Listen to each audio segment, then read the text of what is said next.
95% of our life is coming from the programs of life, how to live life that we get in the first 7 years of life. That's why poor people stay poor and rich people stay rich. The movie The Matrix is not science fiction. It's a documentary.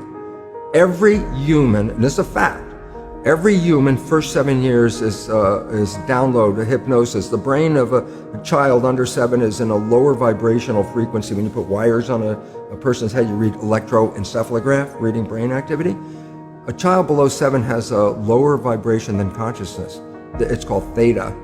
Theta is imagination. Oh, that's how kids play a tea party with mud pies, but to them it's a real thing. A kid rides a broom, it's a horse. That's theta, imagination. Theta is also hypnosis. And the idea is this: before you can become conscious, if you don't have any programs, what are you going to be conscious of? So nature makes the first 7 years. What kind of programs are required to live on this planet? I say, how do you get them? Theta is hypnosis. You just watch. You watch your parents, you watch your siblings, and your community, because you have to learn how many 100,000 rules. Think about it. Just to be a functional member of a family and a functional member of a community, there are rules. Teach an infant these rules. It's like, oh, you don't have to. First 7 years, they observe it and just download it. Look, this is not new. I mean, there's the famous book, Rich Dad, Poor Dad. Sure. And basically said you come from a poor family and you could struggle your whole life and try to get rich, but you're not going to make it. And if you come from a rich family, you could be stupid your whole life and make it. Not because it was thinking, but it was unconscious behavior that was downloaded from rich families into kids, which is unconscious. So they're making the right moves unconsciously. If they engage their conscious mind, then they look stupid, but it's unconscious. And that's the same thing with poor people.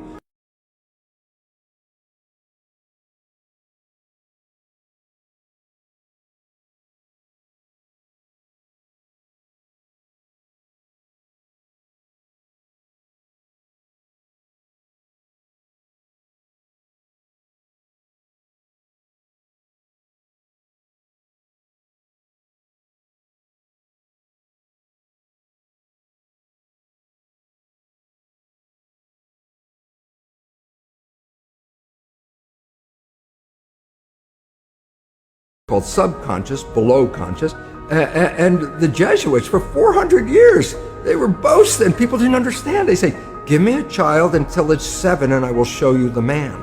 They've been saying that for 400 years because they knew 7 years was the program period, and 95% of your life after that will be whatever that program is. So you don't have to try and think about what happened. I just say, look at your life.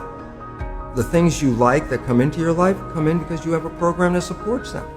But anything you struggle with, work hard at, put a lot of effort into making it happen, why you're working so hard, inevitably you have a program that doesn't support that conclusion and you're trying to override the program.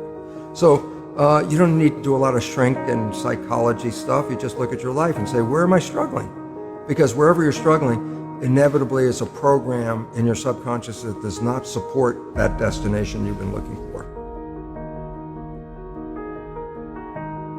The conscious mind is creative and can learn in any number of ways. Read a self-help book, go to a lecture, listen to this program, and conscious mind's going to get some awareness. And I go, yeah, but subconscious mind doesn't learn that way. I go, right, it doesn't. Subconscious mind learns in 2 fundamental ways naturally.